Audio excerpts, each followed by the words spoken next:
Magandang araw sa ating mga kababayan dito sa Marinduque News. Makakasama po natin ang tumatayo na head ng Cultural and Arts dito po sa ating probinsya, si Dr. Randy Nobleza, para magbigay ng mga updates, wrap-up updates para dun sa nangyaring mga activities dito sa Marinduque. Sir, go ahead please. Magandang hapon sa ating mga kababayan, mga Marinduqueño at mga Marindukano.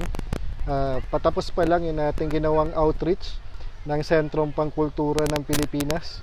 Ngayon Setyembre kasi magdiriwang na ika-50 taon ang Cultural Center of the Philippines, kaya meron silang outreach. Ginawa nila ito sa buong buwan ng Pebrero at ngayon naman ay sa buwan ng Hulyo. Tapos na sila sa Mindanao, tapos na rin sila sa Visayas, at dito sa isla natin na Luzon ay sa Marinduque sila nagpunta. So ang Marinduque State College simula noong Pebrero ay naging kaisa sa Sining o Regional Arts Center. So bilang kaisa sa Sining ay nag-host tayo kasama ang ating mga kababayan mula sa bayan ng Buwak at sa lalawigan ng Marinduque ng 3 grupo na galing sa Visayas. So dumating ang University of the Visayas, Coral. Ganon din, dumating din yung mga estudyante ng Iloilo National High School for the Arts, yung Artes Bailes. At dumating din ang pangatlong grupo ng Rondalia, yung kabataang Silay Rondalia Ansam. At noong 26 dumating sila at nagkameron ng welcome dinner courtesy ni Mayor Army sa bayan ng Buwak.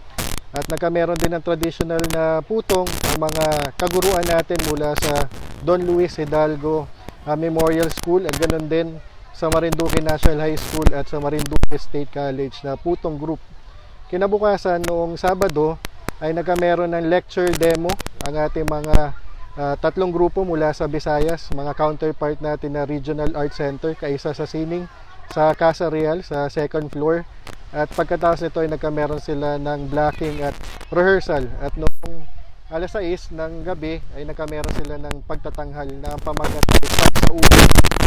Ang ibig sabihin ng pagsauli at pagdiriwang o celebration, festivities. Kaya meron tayong Sinulog Festival sa Cebu, meron ati-atihan sa Iloilo at meron maskara sa Bacolod. At dito din sa atin sa Marinduque ay meron din tayong Gasang-Gasang Festival, sariling version ng ati-atihan at ng Santo Niño.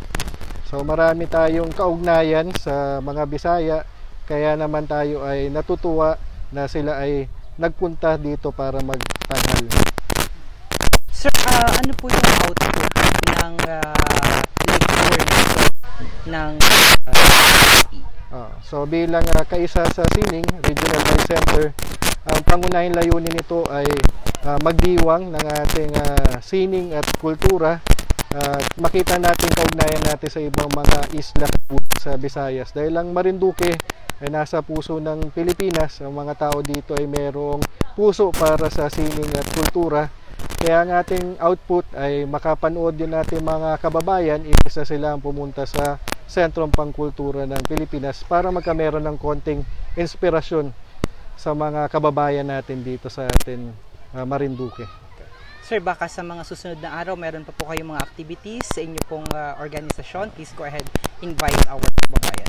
Dahil malapit na atin na Battle of Pai sa darating na July 31, meron din pagtatanghal ang ating mga mag-aaral Marinduque State College. Sila ating sa Bachelor in Cultural and Arts Education. Dahil buwan na ng Agosto kinabukasan ay magpapatuloy ang ating pagdiriwang ng buwan ng wikang pambansa. Ang ating tema ngayon taon ay wikang katutubo tungo sa bansang Pilipino.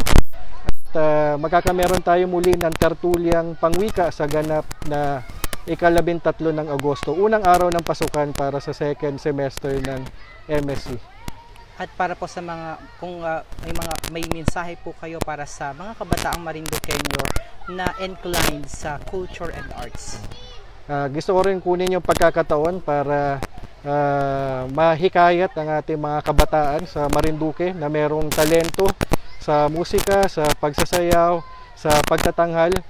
Makipag-ugnayan lamang po kayo sa Sentro ng Wika at Kultura sa Marinduque State College, at kunin ko na rin pagkakataon para makapagpasalamat sa ating mga cooperating agency at mga partners. So salamat muli sa sangguniang panlalawigan sa probinsya ng Marinduque, ganoon din sa bayan ng Buwak, sa pangunguna at pamunuan ng ating mayora si Army Carion. At nagpapasalamat din tayo sa mga pribadong sektor na tumulong, kagaya ng Balar Events Place kay Ma'am Lori Uy.